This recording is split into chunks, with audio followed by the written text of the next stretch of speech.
Okay, big chunga spoiler alert, you know the dealio. We are talking about Primal Season 2, Episode 9, and there are big plot points here. Were you worried? I wasn't worried, not for a second.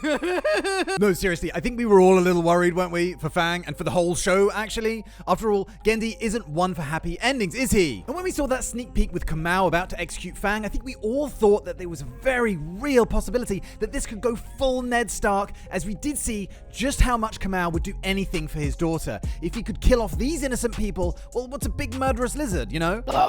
As well as that, we've got T-Rex babies in the equation now, who could almost step into Fang's shoes if that axe did come down. I mean, there is no replacing her, is there? Let's face it, we'd all be heartbroken. But you know what I mean. The show could technically continue without her. And the Queen had died! I'm actually really sad about that. I don't know why. Like, I'm no big fan of the monarchy or anything, but, bummer, man. Anyway, guys, before I do the plot recap, please take a second to consider subscribing. I'm going to start making a push to 10,000 subs. I've got most brutal kills almost ready to go, but I figured it'd make more sense to see what happened in the last episode before I go and put that one out there.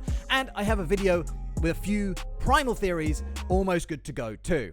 Plus, I have the usual bunch of weird and wonderful vids if you like monster stuff, robot stuff, sci-fi fantasy, and weird stuff that we should probably just file under miscellaneous and weird. Although, you know what? This channel is not nearly as weird as I had originally intended it to be. I feel like it's kind of getting watered down over time. Anyway, Primal would have been weird without Fang, wouldn't it?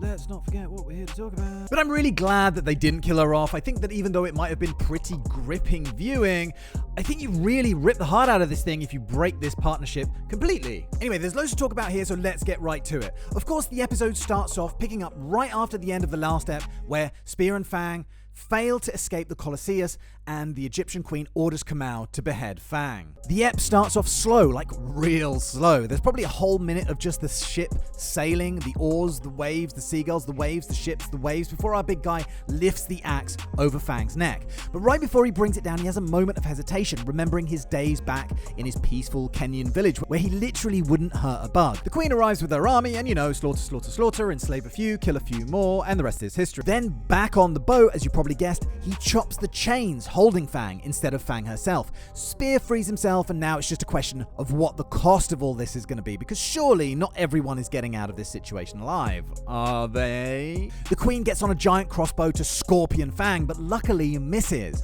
I do find it weird that out of her whole army, she's pretty much the only competent fighter. Like, for example, Spear, who slaughters entire tribes of warriors, can't get the better of her. She's head and shoulders better than any of her shoulders. Like, if you take 300, for example. Wait, did I just say she's head and shoulders above any of her shoulders? Fuck's sake! Like, if you take 300, for example, they had this sort of class of elite warriors, didn't they? There's nothing here. There's just the standard grunts who are okay, and then there's her, who's just like this ninja goddess. One of the baby T-Rexes gets hit with an arrow, so our main characters jump over the side to get them to safety, while Kamau incites a rebellion amid the slaves in the bowel of the ship. Okay, so I know this is a cartoon and no one's going to care about this, right? But I read this interesting thing about how when you hit the water from above a certain height, even if you hit it with your feet and your legs are together and everything, like the force of the surface of the water is transferred through your legs up your spine and probably would break every bone along the way. Just saying, I know, cartoon, I know, shut the up, I know.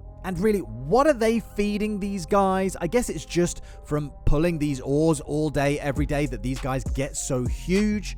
Like, why aren't they using this method to beef up their own soldiers, for example? These guys are so much bigger and stronger. Spear commandeers a barge as only he can by getting smushy. Let's get smushy!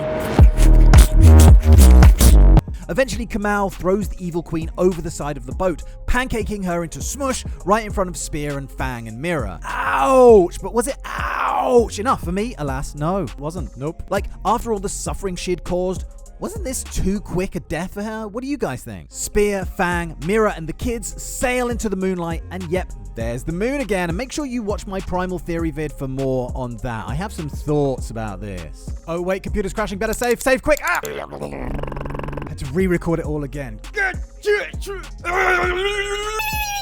the ep ends with the chieftain in his fire giant guise stomping across the ocean. And yes, he can Jesus Christ himself over the surface of the water now toward what must be the final showdown with Spear and Fang. I didn't realize this, but this is actually what he was doing in the last episode. He was walking across that river. That wasn't particularly clear to me. Am I the only one? Yes, you're just dense. So my overriding feeling when it comes to EP9 is rushed. Brilliant, but a little rushed. just as this whole Egyptian queen story arc came out of nowhere, it kind of went away just as quick, and it was kind of abrupt.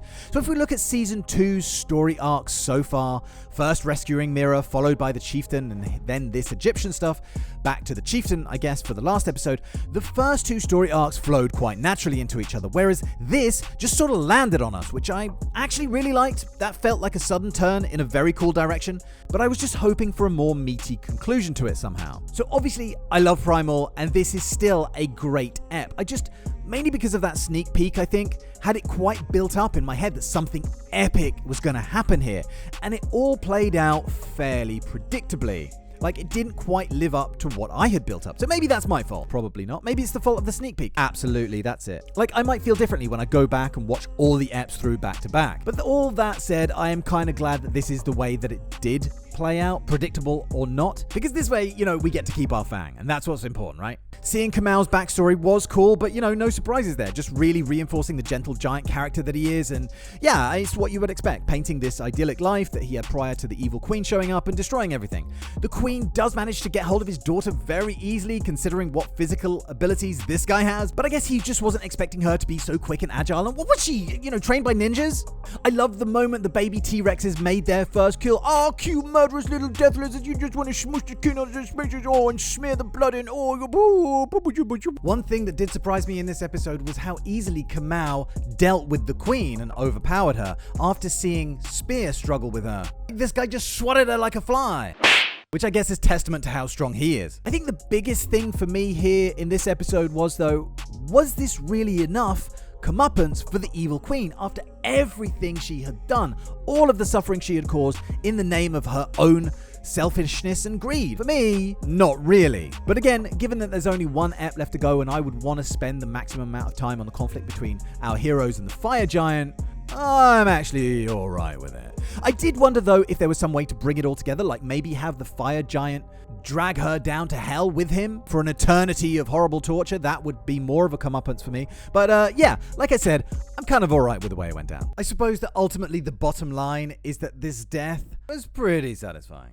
Do you guys think that Kamal will be involved in the fight against the chieftain? I've got a feeling he will be, but if that's the case, I do wonder if he's going to come out alive.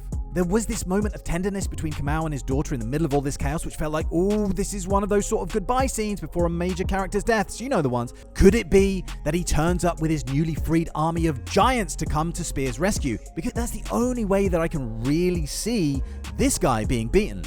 Anyway, I cannot wait for the finale. Make sure you let me know your thoughts, theories, grievances, whatever in the comments section below, and I will see you very soon for the next one. Thank you very much for watching, and cheerio, bye!